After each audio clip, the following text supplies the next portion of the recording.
Imagine walking into a forest and never coming back. A 31-year-old man disappeared during a simple hiking trip. Days later, pieces of his body started showing up in trash cans along a highway, wrapped in black plastic. The killer was hiding in plain sight. This is the true story of Kyle Bennett, and what happened will chill you to the bone. Stay with me because this gets darker than you imagine. August 2019 brought typical late summer weather to northeastern United States. Hot days turned into cool evenings as temperatures dropped fast after sunset. During this time, Kyle Bennett, a 31-year-old man from Vermont, decided to take a solo hiking trip.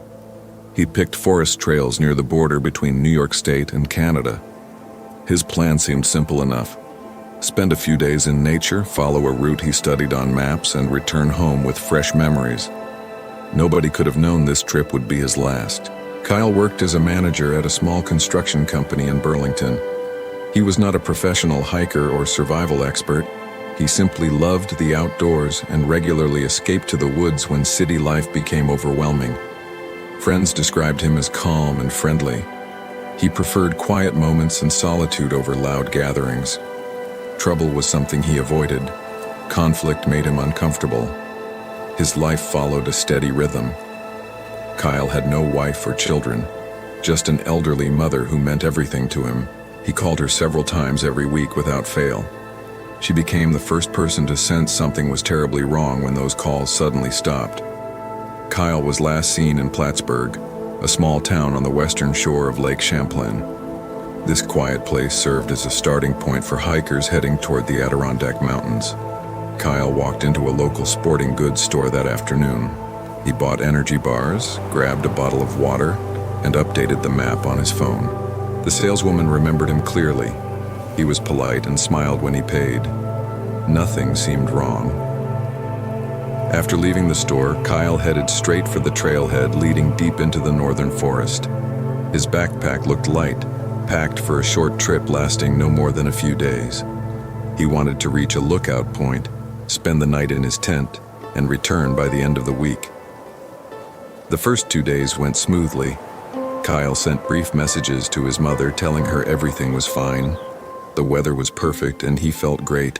Cell service in those remote areas was weak, but he tried finding open spots where his phone could catch a signal. During one of those moments, he sent a photo from a hilltop.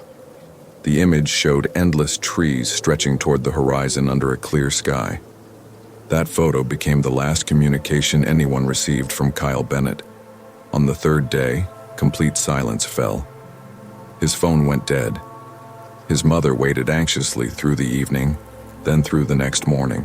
Nothing came. She started calling his friends and co-workers, desperately trying to find out if he returned early or changed plans. Nobody knew anything. After another full day passed, she went to the police. Officers took her statement, but showed little concern at first. Adults sometimes needed space, especially when camping in areas with poor communication. When an entire week disappeared without any word from Kyle, concern turned into action. A search party was organized along the route Kyle was supposed to follow. Volunteers walked trails carefully, checked campsites, and questioned the few hikers they met. Not a single person had seen a man with a light backpack. His tent was never found. His sleeping bag vanished. His food supplies left no trace. His phone stayed silent, and the last GPS ping came from somewhere in the northern part of the trail. But weak signal made it impossible to pinpoint the exact location. Kyle Bennett had seemingly disappeared into thin air. Meanwhile, 90 kilometers away from Plattsburgh, along a busy highway near the Canadian border, something disturbing was about to unfold. An employee at a roadside cafe stepped outside to throw away garbage. He lifted the dumpster lid and immediately smelled something unbearable. The odor was sharp and suffocating. His first thought was spoiled meat, but when he looked inside, he saw a black plastic bundle wrapped in thick construction film. The edges were sealed with tape. Through a small tear in the plastic, he saw human skin. His stomach dropped. He stumbled backward and called the police immediately. Officers arrived quickly and opened the package. What they found made their blood run cold. a human torso with no head, no arms, and no legs. The body was in early decomposition, suggesting death occurred within the past week. The film wrapping the remains was industrial grade, thick and durable, used for packaging cargo. Fragments of text and a damaged logo were visible on the surface. The logo belonged to a freight transportation company. Investigators took immediate note. This film was not sold in regular stores. Only truck drivers and warehouse workers had access to it. The discovery triggered alarm throughout the region. Police began checking trash containers along the entire highway. Days later, more body parts surfaced at different locations. One arm was found in a dumpster at a gas station 30 kilometers north. Both legs were recovered separately, one at a car wash and another near a small motel. The head was found last, wrapped in identical plastic in a trash bin near a highway exit. Every part was packaged the same way, using identical material and tape. If this case is disturbing you as much as it disturbs me, hit that subscribe button now because I cover the darkest true crime stories that will leave you speechless. Trust me, you do not want to miss what happens next. A medical examiner performed a thorough autopsy and made several critical findings. The dismemberment had been done with some level of accuracy, though not by a professional. The cuts were uneven, but made with a sharp instrument, likely a knife or saw. The cause of death was multiple stab wounds to the chest and neck. The victim bled out before dismemberment occurred. Fingerprints and DNA confirmed the worst. The body belonged to Kyle Bennett, the missing hiker from Vermont. This revelation changed everything. What started as a search for a lost person became a hunt for a brutal killer. Investigators examined every detail, trying to understand how Kyle ended up so far from his last known location and who could commit such a crime. The packaging material became the key clue. Experts restored the worn logo. It belonged to a major logistics company handling local and international shipments. The company employed hundreds of drivers working various routes. Narrowing down a suspect would not be easy, so detectives began collecting surveillance footage from gas stations and rest stops along the highway. It was exhausting work, requiring them to watch dozens of hours of recordings. Most cameras only captured passing vehicles without showing detailed activity.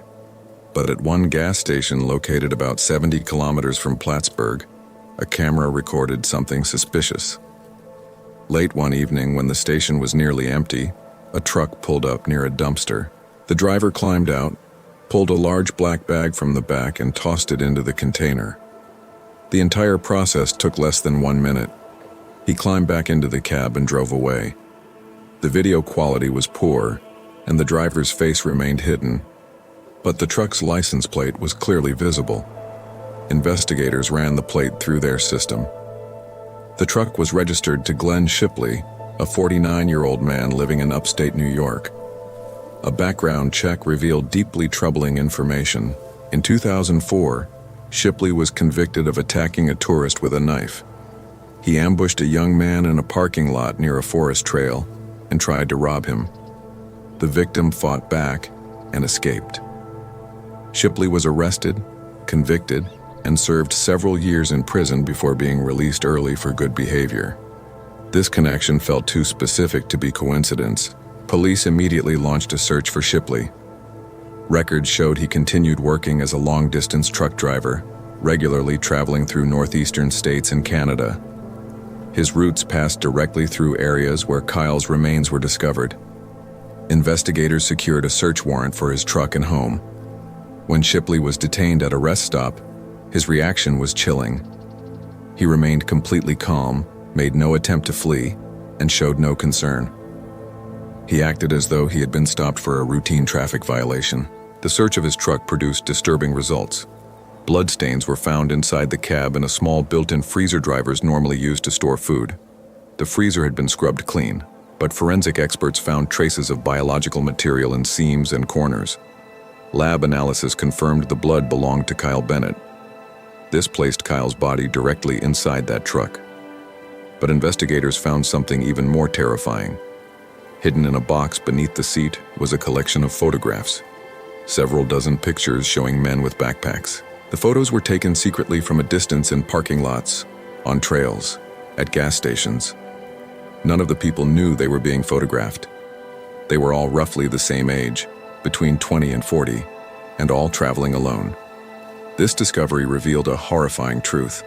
Kyle was not a random victim. Shipley had been deliberately hunting solo travelers, stalking them, and planning attacks. Rolls of the same industrial film used to wrap Kyle's body were found in the truck. The film matched exactly with material from the crime scenes. A folding knife with a long blade was discovered in the cab. Microscopic traces of blood clung to the handle. Testing confirmed it was Kyle's blood. Investigators questioned Shipley, and he initially denied everything. He claimed he knew nothing about any missing tourist. He insisted the blood came from meat he transported for work. But when detectives presented the photographs, surveillance recordings, and forensic evidence, his lies fell apart. After several hours, Shipley broke. He started talking. According to his confession, he first spotted Kyle at a roadside parking area near Plattsburgh. It was late evening and darkness had settled in. Most drivers had either left or checked into motels. Kyle stood at the edge of the parking lot with his arm out, trying to hitch a ride. His backpack rested beside him. He held his phone and looked confused. Shipley noticed him immediately. He drove past slowly, stopped nearby, and stepped out pretending to stretch. He walked over and started a conversation. He asked where Kyle was headed and offered a lift. Kyle hesitated, saying he planned to walk, but Shipley insisted. He told Kyle the trail was many miles away, walking at night was dangerous, and it would be smarter to drive to the nearest town. Eventually, Kyle agreed. They climbed into the cab and Shipley pulled onto the highway. They drove mostly in silence, exchanging only brief words. Kyle mentioned his hiking route, how he wanted to reach an observation deck but decided to turn back early because weather looked uncertain. Shipley nodded, pretending to understand everything Kyle said. But inside his mind, he had already formed a plan. Shipley drove the truck not toward the nearest town but onto one of the forest roads he knew well. Kyle didn't notice this right away. By the time he realized something was wrong, it was already too late. He asked where they were going. He said this wasn't the right way. Shipley replied calmly that he knew a shortcut and that it would be faster. Kyle's instincts kicked in. He became suspicious. He asked to stop. He said he would get out right there. Shipley didn't stop. The truck kept moving deeper into the darkness. Kyle tried to open the door while the vehicle was still moving, but it was locked. Panic set in. Shipley suddenly slammed on the brakes, and the truck stopped hard in the middle of a narrow dirt road surrounded by tall trees. Kyle reached for the door again, desperate to escape, but Shipley had already pulled out a knife. He stabbed Kyle once in the side, then again, then again. Kyle tried to defend himself, grabbing at the hand holding the knife, but Shipley was stronger. He kept stabbing until Kyle's body went limp and slid to the floor of the cab. The entire attack took less than a minute. Shipley sat there breathing heavily, staring at the lifeless body at his feet. Then he got out of the cab and looked around carefully. There was no one nearby. Only trees and darkness stretched in every direction. He returned to the cab, pulled the body out, and dragged it to the back of the truck where he kept his cargo and personal belongings. There he wrapped the body in several layers of industrial plastic sheeting, material he always carried with him. He placed it in the freezer. For the next few days, he continued making his deliveries as if nothing had happened. The body lay hidden in the freezer, out of sight from anyone. Shipley drove his routes, stopped at gas stations, talked to other drivers, and ate at roadside cafes. Nobody suspected anything. But deep down, he knew that sooner or later the body would be discovered if he didn't get rid of it. So he decided to take action. One evening when he stopped for the night at a motel, he took the body out of the freezer and moved it to the cab. There, by the light of a flashlight, he began to dismember it. He used the same folding knife and a small saw that he carried for household needs. He worked slowly and carefully, trying not to leave any traces behind. First, he separated the head, then the arms, then the legs. He wrapped each part in plastic wrap and tightly sealed it with tape. By morning, he was finished. The body parts lay in several bags on the floor of the cab. Then he began the process of getting rid of them. It took several days. He chose places where there were few people, where trash cans were rarely checked, gas stations, parking lots, roadside cafes. He would stop, pretending to rest or refuel, and discreetly throw away another bag. He took his time, trying not to attract any attention. Each time he disposed of another part, he felt a sense of relief. He thought he was in complete control. He believed no one would ever connect these findings to him. He was sure that if the body parts were found in different places, police would not be able to identify the victim and would never track him down. But he was wrong. When investigators finally asked him why he did it, Shipley couldn't give a clear answer. He said he hadn't planned to kill Kyle. He claimed it happened impulsively. He saw a lone tourist and couldn't resist the urge. He said he had fantasized about it for years.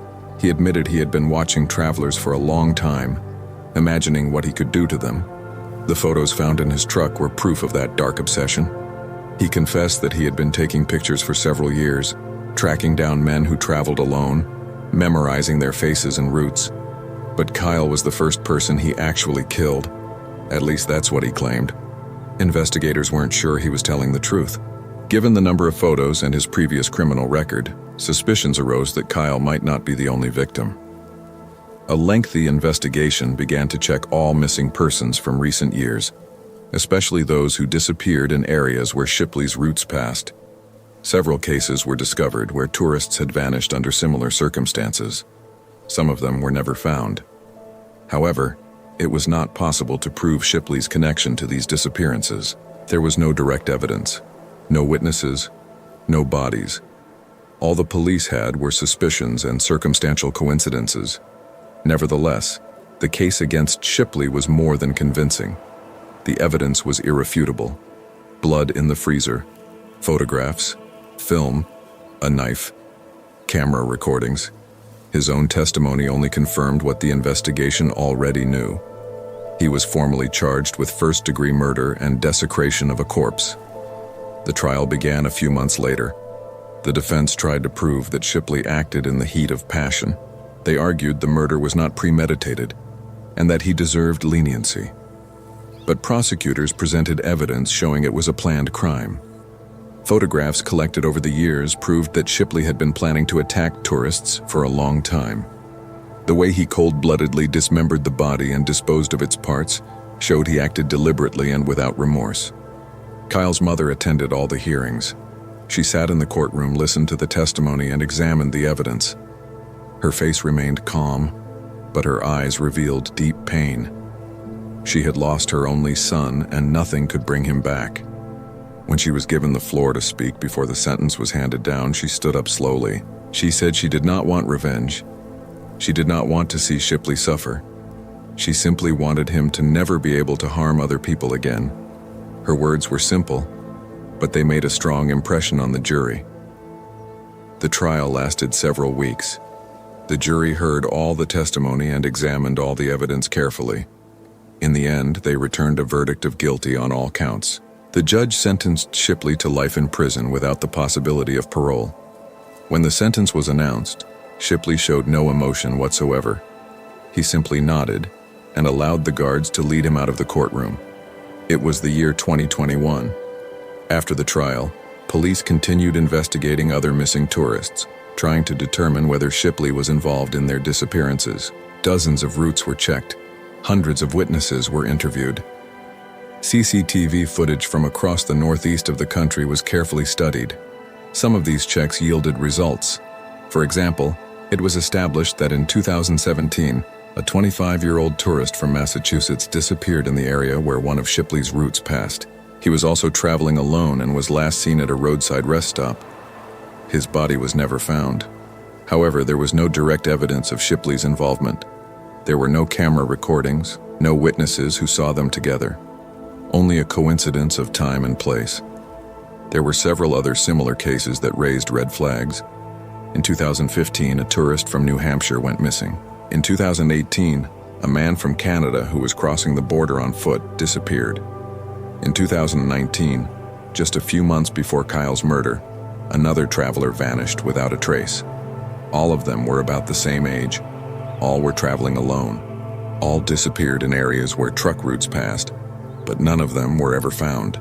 Investigators suspected that Shipley might have been involved in these disappearances, but without concrete evidence, it was impossible to open new cases. Shipley refused to give any further testimony. He insisted that Kyle was his only victim and that all other suspicions were unfounded. When asked about the photographs, he said it was just a hobby. He claimed he liked to watch people but never harmed them. When asked about the missing tourists, he denied any connection to them. He said he did not know these people. He claimed he had never seen them before. Investigators did not believe him, but without evidence, there was nothing they could do. The story of Kyle Bennett became one of those tragedies that make you think about how dangerous the world can truly be. He was an ordinary person who just wanted to spend a few days in nature. He wasn't looking for adventure. He didn't take any risks. He didn't break any rules. He just happened to be in the wrong place at the wrong time and met the wrong person. It cost him his life. His mother still lives in Vermont in the same house where Kyle grew up. She says she thinks about him every single day. She remembers their last conversation when he said he would be back soon. She still keeps his things, his photos, his backpack, which was found in Shipley's truck and returned to her after the trial. The backpack was empty. Everything in it, the map, the flashlight, a few energy bars, was seized by police as evidence. But she took the backpack itself. It sits in her room now, a painful reminder that her son will never come back. She says she has forgiven Shipley. She believes holding on to anger is pointless. It won't bring Kyle back, but she can't forget. She never will. Shipley is now in a maximum security prison in upstate New York. He is kept separate from other inmates because his crime provoked a strong negative reaction among fellow prisoners. The murder of a tourist, the dismemberment of the body, the cold-blooded disposal of evidence. All this makes him one of the most hated people in prison. He hardly interacts with other inmates and spends most of his time in solitary confinement. Guards say he shows no remorse. He rarely talks about his crime and acts as if nothing happened. From time to time, investigators come to him trying to find out the truth about other missing tourists. They show him photographs and ask if he recognizes these people. They ask if he has met them on his routes. Shipley responds the same way every time. No, I don't know them. I haven't met them. I don't remember. The investigators don't believe him, but there is nothing they can do. Without new evidence, without witnesses, without bodies, they cannot prove his involvement in other crimes. They continue to work. They continue to search. But the chances of finding something new are getting slimmer every year. The case of Kyle Bennett also drew attention to the issue of safety for solo travelers. Many people, especially those who like to travel alone, began to think about the risks they take. Several campaigns were organized to raise awareness about how to stay safe on trails, how to avoid dangerous situations, and how to properly inform loved ones about your routes. Some tourist organizations began to recommend that travelers avoid hitchhiking, not trust strangers, and always stay in touch with someone close to them. But for Kyle's mother, none of that matters anymore. Her son is dead, and no amount of caution will bring him back to life. She sometimes walks the trails he loved to walk. She sits on the same benches he used to rest on. She looks at the same landscapes he admired. She says she feels his presence there. It's easier for her to breathe in the forest. It's easier to cope with the pain. She is not angry at the forest. She does not blame nature for what happened. She knows that only one person is to blame,